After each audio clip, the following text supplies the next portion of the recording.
Hey, what's up, everybody, and welcome back to News Dose. So to open up the week, we actually got an update for the Nintendo Switch successor. It feels like Switch 2 news has kind of dried up a little bit here recently, but this is actually pretty big news that I think will go a long way in reassuring fans as we get into its launch. One thing that we've really seen, especially throughout this generation, is that distribution for customers has been a major mess. And that's probably putting things lightly here. Both the launches for the Xbox Series as well as the PlayStation 5 were incredibly frustrating early on, and that lasted far longer than what it should have. But according to Nintendo's most recent comments, they've learned a lot from those situations, and they're making it a vital point to address that for the Switch successor and to hopefully give fans a smooth launch, which we have not seen in quite some time. So we're going to talk about their plan here in just a moment, and then also a report from Sony that I think some people are maybe misinterpreting. A lot of people are really freaking out about this, but I'm going to go and set you at ease here in just a moment. Let's go and get things started off with this Nintendo news, though. Nintendo is starting to be a little bit more open about the Switch successor now, and during an investors meeting, the Nintendo president was asked about scalping for the Switch successor because that's been a huge problem for modern consoles. The PlayStation 5 is one such example. I mean, they just got that problem fixed up last year, but for the first 2 years of its life cycle, it wasn't exactly fun trying to buy a PlayStation 5. They were selling out instantly, and not just because the demand was high, but also in large part because of scalpers.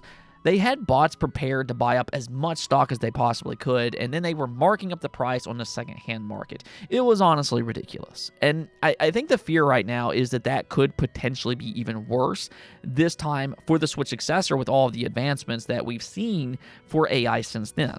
So this is a very important question, really for both customers and Nintendo alike. We'll come back to that in just a moment. But this is how Nintendo responded. As a countermeasure against resale, we believe that the most important thing is to produce a sufficient number to meet customer demand, and this idea has not changed since last year. Although we were unable to produce sufficient quantities of Nintendo Switch hardware last year and the year before due to shortage of semiconductor components, this situation has now been resolved. At this time, we do not believe that the shortage of components will have a significant impact on the production of the successor model. So right away, I think that's very relieving to hear that we've gotten past those shortages. We should see an improvement theoretically, and that should help them with the first part of the statement, which I think has some merit to it. This is actually how Sony fixed their problem as well with the PlayStation 5 scalpers. They flooded the market as much as they could, and they just consistently did that until it put scalpers in a bad situation. So if Nintendo can come in and flood the market and then consistently push out large quantities on a regular basis, don't give these scalpers any time to breathe at all. You want to put as much pressure on them as you possibly can. Well, then, maybe just then, they can at least make it difficult to resell it at a marked up price. I think the question for all that, though, is just how much stock are they going to need to meet the demand for the first year, all while also battling scalpers at the same time? As unfortunate as it might be, it's a tough ask, quite honestly, but it is vital that Nintendo solves this problem. One thing they absolutely don't want to happen is for the new console to sit anywhere other than in the hands of legitimate customers, because Nintendo makes most of their money on software, not hardware. Scalpers give them no money, and that's why this plan is so important for Nintendo. They want real customers to buy their games. In fact, and this is kind of interesting in retrospect, but there was actually a rumor a while back that one of the reasons that they decided to delay the Switch successor to 2025 was because they wanted to stockpile even more consoles to prepare for its launch. So I hope that's true, and if so, I mean, that really just kind of tells you just how much importance they are putting on this situation. They are taking it very serious. Apparently, this isn't all they're doing, though, because he also said something that was really interesting, and I'd also kind of say a little bit mystifying as well. Check this out. He said, in addition to this, we are considering whether there are any other measures that can be taken to the extent allowed by laws and regulations, taking into account the circumstances of each region.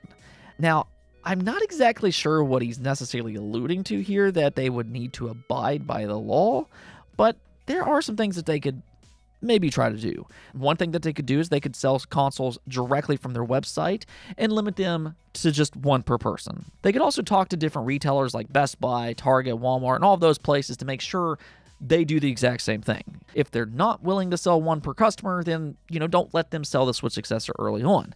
Now, that might not be ideal for Nintendo, but scalpers, are a legitimate threat to both customers, and as I said before, they're a big threat to console manufacturers as well. So at the very least, it's nice to hear that they're cooking up some kind of plan. Now, will they actually solve it, though? And I'm not necessarily entirely convinced of that just yet, but, crossing my fingers. I sure hope they do, because scalping has just become absolutely absurd.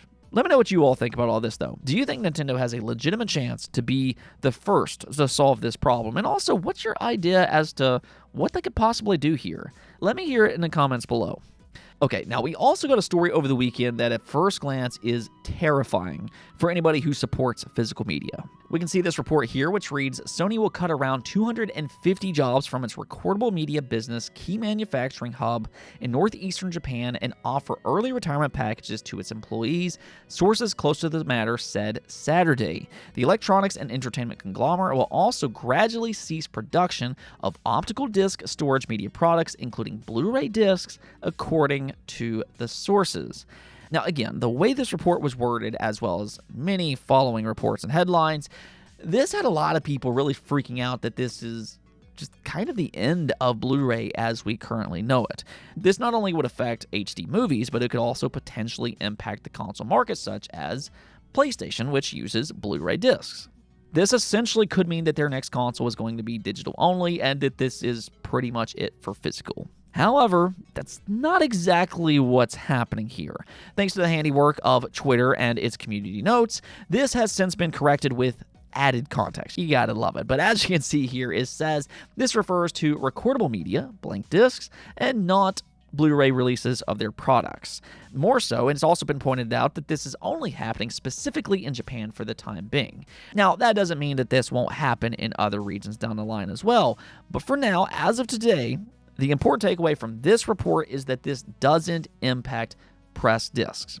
In other words, this is not going to impact gaming or companies that makes movies and shows. This appears to only be for recordable media where you would burn it yourself. Now, if you do have a Blu-ray burner, though, and if that's something that you like to do, then yeah, this report might still be upsetting.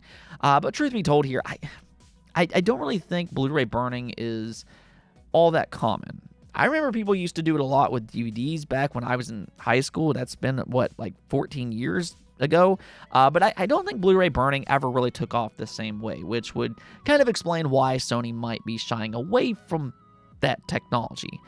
I don't know, though. Let me know if you burn Blu-rays. I've never really seen it all that much, but, it might happen more often than I think. So, I'm kind of interested to know just how many of you actually do it yourself. So let me hear that in the comments below. Okay, now one last thing before we go, though. We actually got an update for the new Crazy Taxi reboot. I know a lot of people are really excited about that reboot. And of course, Sega confirmed last year that they're bringing back various dormant franchises, and Crazy Taxi is one of those games. That initial reveal was vexing in a way, though, because it came off as some kind of multiplayer game, which would be a big departure from maybe what fans were envisioning. Since then, we've also gotten rumors that it's a multiplayer game, and now today, Sega themselves has officially confirmed that information. We can now see here on Insider Gaming that in a recent video published by Sega, the team working on the new Crazy Taxi game spoke about pivoting from a core single-player experience to an online multiplayer game built around a vast open-world environment. It was explained by the team that there have been some difficulties in pivoting from a single-player experience to a live service multiplayer model, but they're making great leaps in the development process as we speak. So again, this is going to be a big departure compared to the original Crazy Taxi game, and there has been some mixed reactions to that online. Obviously there's that negative moniker when it comes to live service games, but I think for me, I'd prefer to wait and see what their full plans are. While live service games do have a negative moniker, if you think about it, one of the most successful, most popular, and one of the most praised racing games ever made is actually a live service game. And of course, I'm talking about Forza Horizon. In the Forza Horizon games, even though you can play it as a single-player game, it technically takes place in a living, breathing, shared world, and that does add a fresh new dynamic. There's different events that you can do together as a community. You can compete, or you can work together, you can do what you want, and they're just little fun things that you can do. And I think that type of world could potentially work in Crazy Taxi as well. its more frantic nature could actually make for some really fun community events. So even though it's technically, yes, a live service game, and again, I do understand the negative moniker that comes along with that, but Forza Horizon is legitimately one of the best racing franchises ever, so I don't think it's necessarily a bad idea to take some inspiration from it. Anyways, though, that's going to be it for this episode, but do make sure to hit that subscribe button, and until next time, peace out.